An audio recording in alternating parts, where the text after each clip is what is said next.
El año pasado hablamos de este libro, Helicópteros. Las naves que cruzaron volando la cordillera de los Andes y se estrellaron contra la garantía de las inversiones en Paraguay. Título largo. Escrito por el abogado Juan Ernesto Villamayor, que es representante legal de la empresa Ibérica S.A. Proibérica Sociedad Anónima. Proibérica Sociedad Anónima. Gracias por estar con nosotros. Bienvenido, doctor, nuevamente, Juan Gracias. Ernesto Villamayor. Y también un reconocido periodista, don Antonio Carmona, Tony Carmona, más conocido. Tony, gracias. Tu nombre de guerra, Tony Carmona. Así mismo, Héctor. ¿Cómo estás, querido? Bienvenido. Bien, bien. Vos fuiste el prologuista de este libro. Así es, de la primera edición y ahora de la segunda, edición, que tiene algunas variaciones importantes. ¿Qué encontramos en la historia del caso de los helicópteros y de estos dos empresarios japoneses, españoles, a quienes vos representabas, doctor? Bueno, la historia empieza cuando el Ministerio del Interior falsifica documentos para perseguir a empresarios españoles que son proveedores del Estado y de ese modo conseguir que otra empresa pase a obtener los mismos contratos. Ese fue el núcleo de la cuestión original. De allí en adelante se desarrolla todo un proceso judicial en base a esa documentación falsificada, demostrada como falsificada a lo largo de todo el proceso, a la que se van sumando naturalmente más y más violaciones. Es decir, el peor error que uno comete en la vida cuando mete la pata es meter el otro pie para sacar el primero. Sencillamente hay que retirar el primero, no colocar el segundo. Y llevan adelante un proceso penal por lesión de confianza a empresarios privados, que tampoco se entiende la figura como cerraría desde el momento que la lesión de confianza es una figura típica de funcionario público, nunca de empresario privado. Aumenta la irregularidad cuando a lo largo de todo el proceso no se les toma declaración indagatoria. A ninguno de los dos empresarios españoles. A ninguno de los empresarios españoles se le tomó jamás declaración indagatoria. No tuvieron oportunidad de prestar declaración indagatoria. Se les imputa por un hecho, se les acusa por otro, se colocan dentro de la carpeta de la acusación a lo largo de 20 y tantos tomos a los cuales nunca accedió la defensa tampoco. Nunca se entregaron las copias de la carpeta fiscal. Se colocan un montón de fotocopias simples cuyo origen se desconoce. Se le procesa, se pide el desafuero de un senador de la Nación y ese es el motivo de la segunda edición. Sí. Además, por supuesto, del hecho de que se agotó la primera, que es la parte que a Tony de algún modo le llamó más la atención y lo destaca en la... Que se haya agotado la primera edición. Que se haya agotado la primera edición en tan pocos meses. Y al acusarle originalmente a Carlos Filizolaca, y le acusan también con un documento falso, le imputan con un documento falso, le retiran los fueros, Carlos Filisola se presenta y la Fiscalía pide el sobreseimiento definitivo de Carlos Filisola. Carlos Filisola es el ministro que pagó los helicópteros y pide el sobreseimiento definitivo porque el pago es correcto. Y es correcto porque toda la documentación respaldatoria más la entrega de los productos se hizo del modo establecido en la ley. Pero sin embargo, y entonces uno se pregunta, si el funcionario que pagó correctamente, ¿qué delito cometió el proveedor? En esto, Tony, vos que sos un gran relator de la realidad nacional, a través de tus libros, tus exposiciones, tus investigaciones, tus columnas en los diarios. ¿Esta historia cómo te viene? ¿Cómo la analizás vos? ¿Qué demuestra para vos? Bueno, mira, a mí lo que me entusiasmó cuando Juan Ernesto me pidió que editara el libro con él, empecé a editarlo como uno edita un libro, como edita simplemente sin ver. Después, a medida que íbamos avanzando, el contenido, o sea, la crónica de los acontecimientos, que me asombra que la prensa no la haya tomado con más interés, porque realmente es insólita. O sea, comenzamos con un helicóptero que se compra en el Ministerio del Interior, siendo ministro del Interior Rafael Filisola y siendo viceministro Carmelo Caballero, y la denuncia de que esos helicópteros se hicieron irregularmente la hace siendo ministro del Interior Carmelo Caballero, que era el viceministro que estuvo cuando se hizo la operación de compra de los helicópteros. O sea, tenemos una situación del punto de vista de la información absolutamente absurda. absurda, contradictoria, y decir, bueno, ¿qué pasa acá? ¿Cómo no se dio cuenta Carmelo Caballero cuando era viceministro? Le obligaron a participar. Como él vio. La segunda cosa que asombra es que dicen que los helicópteros no estaban en condiciones. Los helicópteros llegaron volando desde Chile, atravesando la cordillera de los Andes hasta Asunción, Paraguay. O sea, no es un vuelo de acá de Clorinda a Asunción. Vienen por un largo territorio. Ese es el segundo tema que a uno le asombra. El tercer tema es que los helicópteros, está filmado y documentado, hicieron operaciones de rescate, operaciones de riesgo en distintos lugares del país, alejados, complejos, etcétera. Todo eso está filmado. Y después dicen los helicópteros no vuelan, no funcionan, estaban mal. ¿Cómo se produce todo ese proceso de que se compran unos helicópteros, casi las mismas autoridades, o una de las mismas autoridades que después va a denunciar que esos helicópteros fueron una mafia, se compraron en forma irregular, no cumplían los requisitos y que no volaban y que no funcionaban? O sea que fue una estafa al Estado, y eso se denuncia implicando a los dos ministros, Rafael Filisola, que fue el que hizo la adquisición, digamos, el responsable, y en segundo lugar a Carlos, que fue el que hizo, como dijo recién Juan Ernesto, el pago. Sin embargo, y esto vuelve a reforzar otra vez más el absurdo todavía, si se puede, resulta ahora que con las mismas acusaciones sobre el mismo tema, Carlos Filisola es sobreseído y Rafael y los empresarios siguen procesados. O sea, es una serie de absurdos que demuestran una situación realmente calamitosa de nuestros procesos judiciales y que afecta enormemente a la imagen de un país que está queriendo instalar alianzas público-privadas. Es decir, estamos queriendo que vengan empresarios a invertir acá en cuestiones, y resulta que tenemos a dos empresarios que hicieron una venta en condiciones normales, están acusados por una cuestión, lesión de confianza, como bien dijo Juan Ernesto, que no corresponde para un sector privado. La lesión de confianza debe ser los que tienen la confianza del Estado para que cumplan con sus atribuciones, y resulta que alguien de los que tenía que cumplir con esa confianza es la persona que participa de la compra de los helicópteros y que después denuncia la compra irregular de los helicópteros. O sea, es una situación que si la ponemos en un teatro del absurdo tipo Ionesco, la gente se va a reír a carcajadas y va a decir, bueno, esto es el absurdo de eso. Y no es así, es real, está sucediendo. Otra cosa que es real es que existe la protocolización de un memorándum que supuestamente llegó a la Corte Suprema de Justicia, indicando de cómo debería actuarse en varios casos.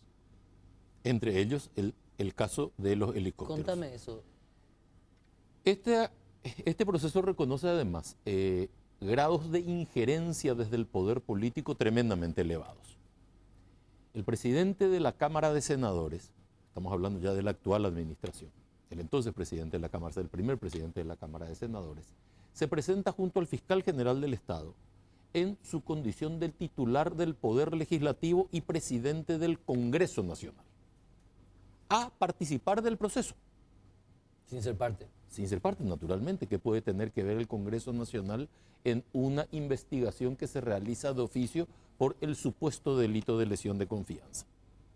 Se presenta, le entrega la nota al fiscal general del Estado, en un caso ya clarísimo de injerencia de un poder en el otro, cosa que está prohibido por la Constitución y penado por las leyes de fondo, y en lugar de investigarse ese hecho, la Fiscalía General del Estado le da trámite.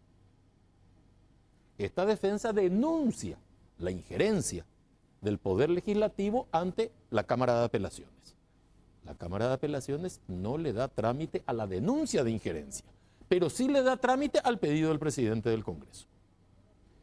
Cuando el presidente del Congreso, afeada su conducta en la Cámara de Senadores, decide retirar su presentación,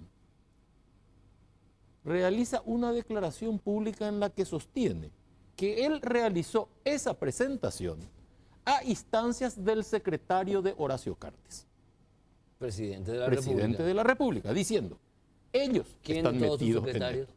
No sé cuál, porque la declaración pública hecha, recogida en un medio de comunicación que está dentro del libro, también está la crónica ahí, No dice quién es el secretario. Y ahí termina diciendo el presidente del Congreso. Ellos están metidos en esto, refiriéndose al Poder Ejecutivo. Y lo acusó el presidente del Congreso. El presidente del Congreso. Julio César Velázquez. Julio César Velázquez. Sí. En ese momento él firma la nota como presidente del Congreso y él dice, el Poder Ejecutivo está en esto.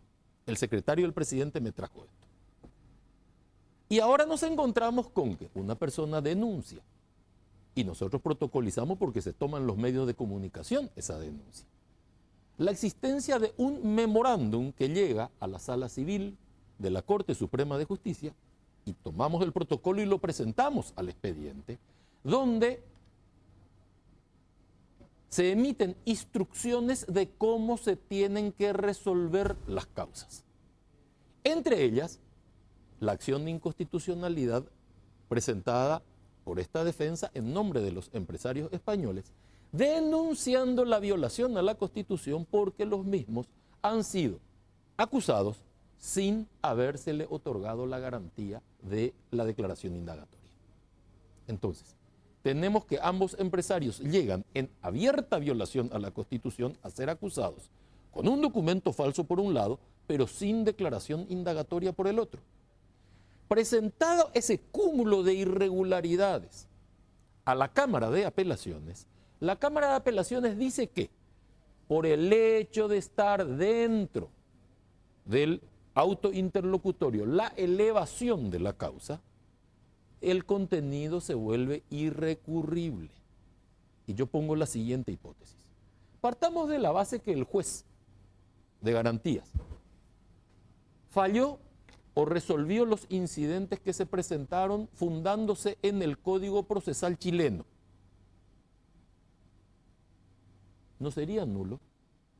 O en la Constitución de la República Checa. ¿No sería nulo? Cuando él está obligado a aplicar la ley paraguaya, con el argumento de la Cámara, con el argumento de los camaristas, se tiene que convalidar esa nulidad. E incluso convalidaron la inexistencia de declaración indagatoria. ¿Cómo van a explicar cuando llegue esto a juicio oral y público que no declararon nunca? Ahora resulta que sale otra sala, presidida por Emiliano Rolón, y dice que es obligación de la sala revisar aspectos formales y de fondo, entre ellas cualquier posible violación de la Constitución, porque son cuestiones esenciales a la garantía del proceso. Se está refiriendo al caso del senador Víctor Bogado, Sí, en sí, donde supuestamente es irrecurrible la elevación de una causa a juicio oral y público, sin embargo se anuló. Y fíjate cómo una sala, en un caso donde se viola claramente la Constitución por falta de declaración indagatoria, se niega a mirar ese hecho. ¿Quiénes integran esta Cámara de Apelación? La Cámara lo sacó con voto dividido, no tengo...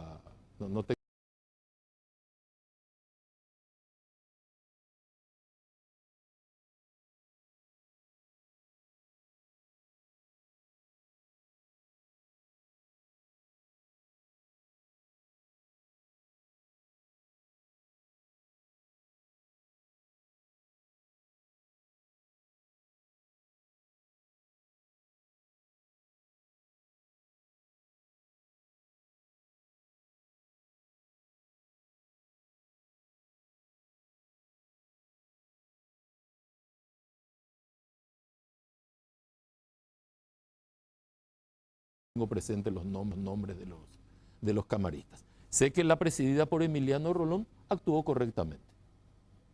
Y no anuló la causa, no es que declaró... Sino la audiencia preliminar. Sino la audiencia preliminar. Pero ¿qué hace la Fiscalía? Dato más curioso. Decide no recurrir de la decisión de la Cámara. Para no dilatar la causa. Porque sabe que es insostenible su posición. Porque el juez al sexto día tenía que haber hecho hasta 5 días. Si la decisión tomada por la sala presidida por Emiliano Rolón no fuese correcta, entonces toda la etapa previa y la etapa de garantías tienen que desaparecer. No tienen objeto. Para eso vamos nomás a juicio oral total. ¿Para qué vamos a discutir 2 veces la misma cosa a lo largo del mismo proceso? No tiene ningún sentido. Es decir, si los jueces de garantía no tienen coraje y no tienen integridad para tratar las cuestiones que hacen a las garantías, es mejor que no estén. Ahora, Vamos nomás al juicio oral y tratamos todo junto ahí. Ahora, el escenario nuevo es que en una misma causa, al que pagó por la compra de algo, se le sobresee definitivamente, y al que vendió, procesado con las mismas herramientas, El empresario queda procesado por lesión de confianza y el funcionario que pagó el monto de la adquisición es sobreseído con carácter definitivo, a pedido de la Fiscalía. Ojo, a pedido de la Fiscalía el sobreseimiento definitivo. El mismo fiscal que le acusa al empresario privado pide el sobreseimiento del funcionario público y dice que el funcionario público actuó correctamente al pagar. O sea, se actuó correctamente, no hay absolutamente nada que discutir. Sí, el que legaliza pagó todo actuó, pero se legaliza todo, claro, hay que dar marcha atrás. Lo lamentable nomás es que o sea, nos estamos dando cuenta, y esto no es en este caso solamente, sino que, bueno, vos lo seguís todos los días, así que lo verás con más frecuencia que nosotros, Héctor, que se manejan distintas varas para medir diferentes casos. O sea, que no se maneja el respeto de lo que establece la Constitución, que no se respetan las leyes, que no se respetan los códigos, que no se respetan los códigos de procedimiento, y sin embargo, de pronto, para unos sirven y para otros no sirven. O sea, todos esos materiales jurídicos que tenemos de referencia son papel higiénico. Se utilizan cuando se quiere y cuando no se quiere no se utiliza. Se utiliza para limpiar o se utiliza para tirar a la basura. Es una falta absoluta de coherencia jurídica a la que estamos asistiendo. Entonces, uno, frente a la justicia, en ningún momento va a saber qué va a resolver la justicia. No tenemos ninguna garantía. Juan Ernesto Villamayor es el autor de este libro que se llama Helicópteros, las naves que cruzaron volando la cordillera de los Andes y se estrellaron contra la garantía de las inversiones en el Paraguay, segunda edición. Y la historia, ¿cómo continúa a partir de ahora? Porque ustedes siguen diciendo, no puede ser que dos personas a quienes no se le haya tomado declaración indagatoria estén por ir a un juicio oral y público, cuando la declaración indagatoria o el ofrecimiento de declaración indagatoria tiene rango constitucional, no puede ser violada. La acción, nosotros hemos presentado una acción de inconstitucionalidad. El memorándum mencionado que llega a la Corte con instrucciones de lo que hay que resolver, dice que debe ser declarada inadmisible la presentación. Está en manos de la Corte Suprema de Justicia en este momento cumplir la instrucción del memorándum o hacer justicia. Doctor Juan Ernesto Villamayor, muchísimas gracias. Muchas gracias. Tony, también a vos y esperemos encontrarnos más a menudo, por favor. Dale, Héctor, cuando quieras. Muchísimas gracias. Bueno, acá de esta manera, con el doctor Juan Ernesto Villamayor y con don Tony Carmona, cerramos el programa de hoy. Este caso que es muy interesante, Servilibro lo tiene, Juan Ernesto Villamayor, Helicópteros. Interesante el libro porque está escrito de una manera bastante amena. Gracias, realmente. Nos volvemos a encontrar en una próxima edición de Causa Justa. Por último, cuidemos a nuestros niños, cuidemos a nuestras niñas, por favor.